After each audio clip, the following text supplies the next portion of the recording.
Section 10.3, the regression line.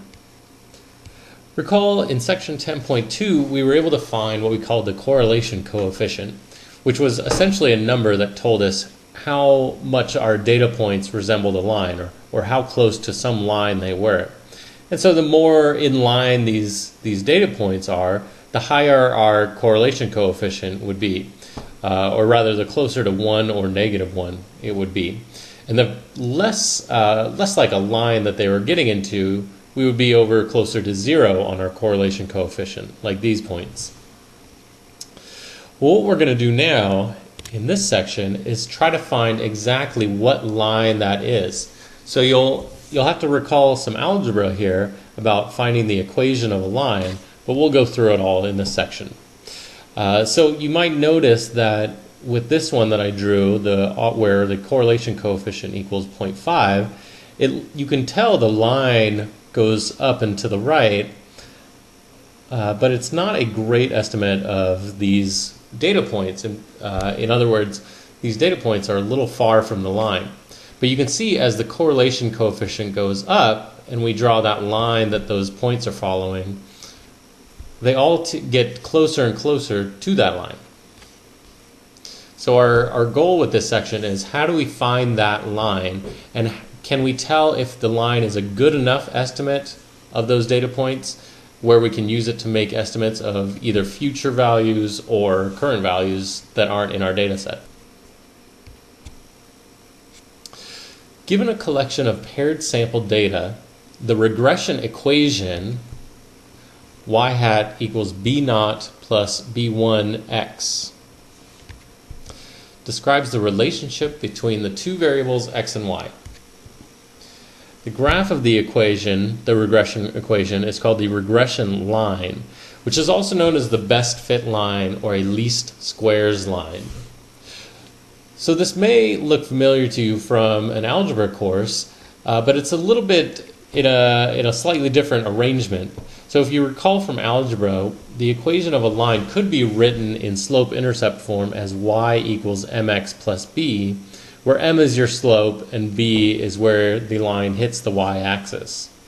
Well, we've got the same thing here. It's just a little bit different arrangement. So in this case, we're saying that b0, the constant that's all by itself, not with the x, that's our y-intercept. So we write that first in statistics when we're talking about the regression equation, and b1 in this case is going to be our slope. We call x the explanatory variable, and we call y the response variable. In algebra, y is the independent variable, and x is the independent variable, and y is the dependent variable, because y depends on whatever we choose for x, and we can choose usually anything we want for x. So to calculate b0, we've got a fairly time-consuming and maybe a cryptic equation here. We're not actually going to use this. I won't ask you to do anything with this equation, but I just want you to know what's going on. We're actually going to use Excel to calculate this. So I'll show you how to do that in a little bit. So this is b1, this is our slope, and b0, or b sub 0, is about as bad, but again, we'll use Excel to calculate this for us. We also have the following formulas for calculating slope and y-intercept. We have that b sub 1 is r times s sub y divided by s sub x, where s sub y is the standard deviation of the y values of all our data, and s sub x is the standard deviation of all the x values of all our data. So r is the correlation coefficient that we found in section 10.2. We can use Excel to calculate each of these things individually if we didn't want to use the previous formulas.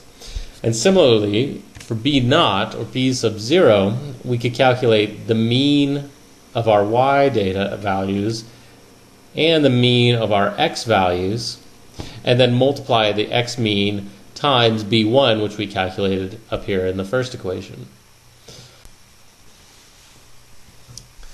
So let's look at an example. We'll use the data in the following table to find the equation of the regression line in which the cost of a slice of pizza represents the explanatory variable and the corresponding cost of a subway fare represents the response variable. So this is what our data points look like. If you first take a look at this beginning point, our x-axis is where we put our explanatory variable, in this case the pizza, and the y-axis is where we put the response variable, or the subway fare in this example. So if you think about this first point down here, that represents where pizza was at its lowest cost and the subway fares were at its lowest price, which corresponds to this 15 cents and 15 cents. So in other words, they were both 15 cents right here. Our x and our y are both 0.15. And as we go up, each of these data points would correspond to our data in the table. So this highest one, it was $2 for a piece of pizza on the x-axis and $2 on the y-axis for the subway fare.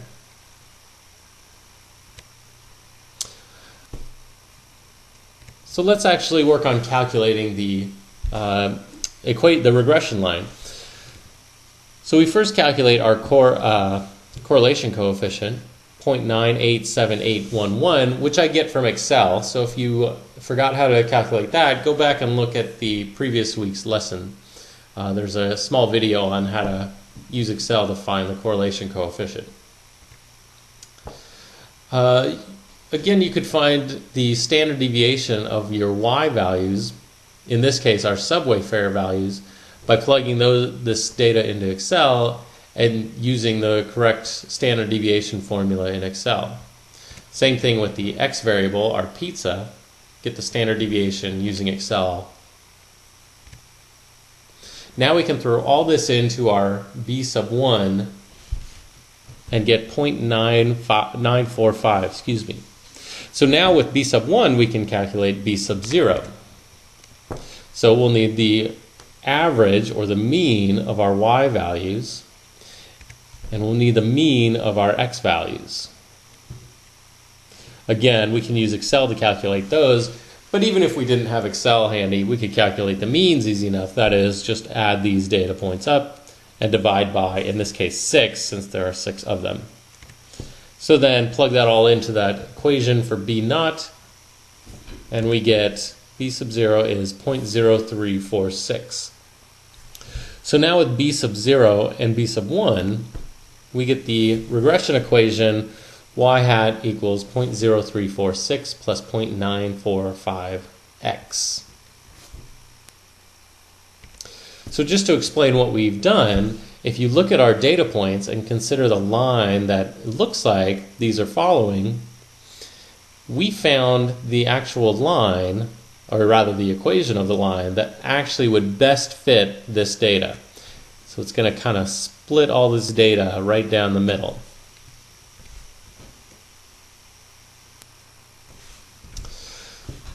So one note, even though we can calculate a regression equation for any set of paired data, that equation may not be useful in estimations.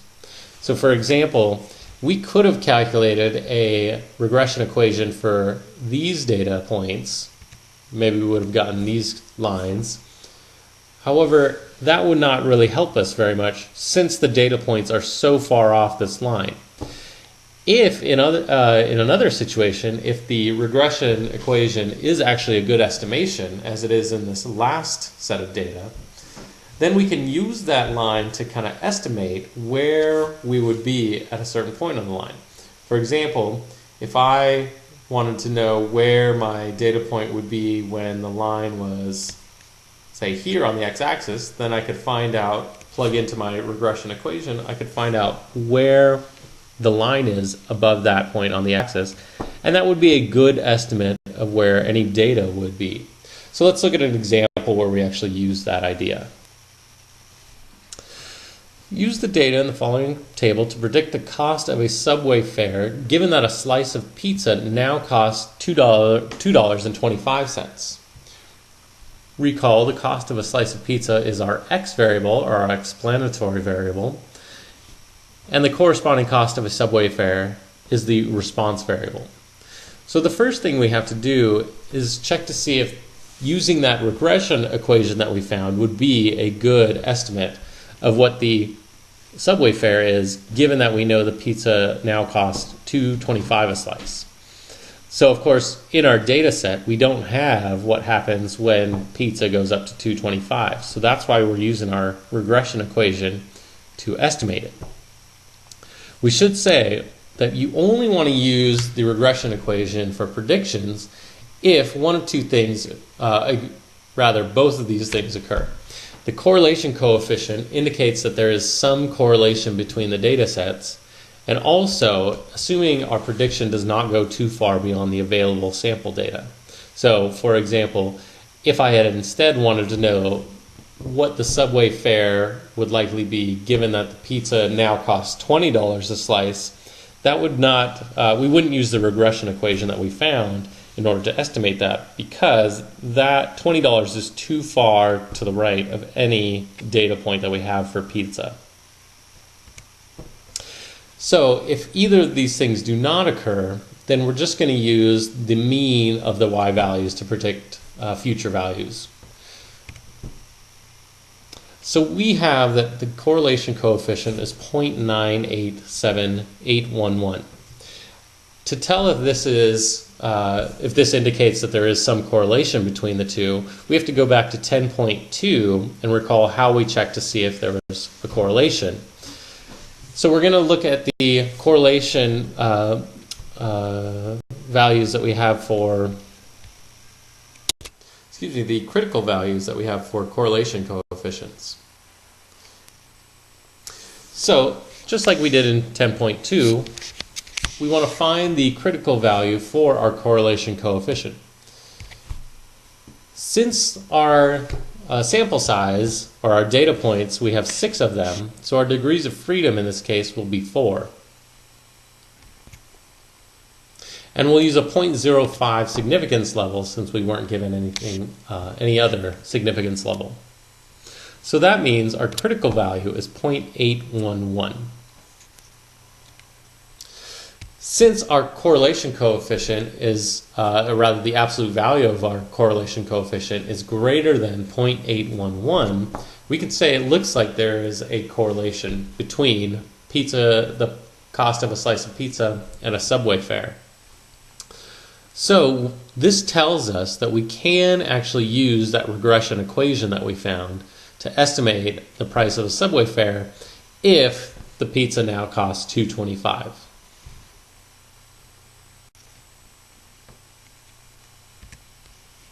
So our regression equation is given here. So now we can just plug $2.25 into x, because that is our pizza variable, our explanatory variable, and that'll tell us a good estimate of how much Subway fare will cost when pizza costs $2.25. So what we're saying here is that if pizza prices increase to $2.25, our best predicted value of a Subway fare is $2.16. So now let's look at a situation where we can't actually use this regression equation. Use the data in the following table to predict the cost of a Subway fare in 2015, assuming that 33 runs will be scored in the World Series. So a first glance at this data tells us that in 1960 there were 82 runs scored in the World Series, and the Subway fare was 15 cents. In 2011, 38 runs were scored in the World Series, and a Subway fare was $2. So it looks like, if anything, it's possible that the fewer runs that are scored in the World Series may be the higher the price in Subway fares. In other words, this may be negatively correlated, these two variables. But let's do a check to see. So using Excel, we plug all this data in, and we find that the correlation coefficient is negative 0.332. So now we want to check to see if that's enough of a correlation to where that best fit line would be a good predictor of the Subway fare in 2015. Looking at our critical values for the correlation coefficient, we're again in a sample size of 6, or a data set of size 6, so our degrees of freedom will be 4, and again we'll use 0.05. So once again, our critical value we're going to use is 0.811. So because our correlation coefficient was negative 0.332, and if we take the absolute value of that, of course, will not be greater than 0.811, our critical value. So in other words, we don't have enough evidence that there is a correlation between these two variables. So we should not use the regression equation to make any predictions. Instead, what we say is our best predictor is going to be just the mean of all the subway fare data that we have. So that may not be a very good prediction, but what we say is if it's either that or our regression equation, because these two things are not correlated, we shouldn't use the regression equation rather.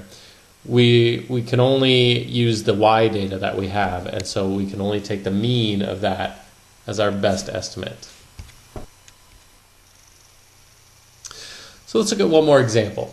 The total weight of garbage discarded in 1 week and the household size were recorded for 62 houses.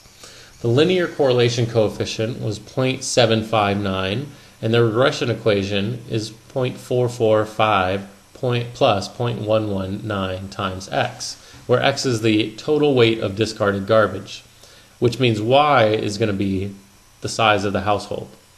What is the best predicted number of people in a household that discards 50 pounds of garbage? Well, the first thing to do in this situation is double check that we can actually use that regression equation that we're given. So in other words, we have to see if there is some correlation or a strong enough correlation to where that regression equation will be a good predictor of household size. So first of all, identify what our degrees of freedom are. Of course, we're going to be in the 0.05 significance level column. Since our sample size or our data point size is 62, our degrees of freedom will be 60, which means our critical value is 0.250.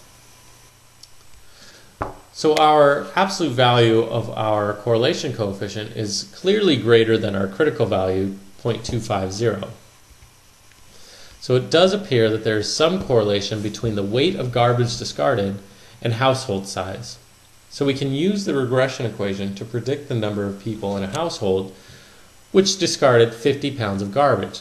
So we just simply plug 50 into our regression equation and do the calculations there to find out there are approximately 6.395 people living in this house.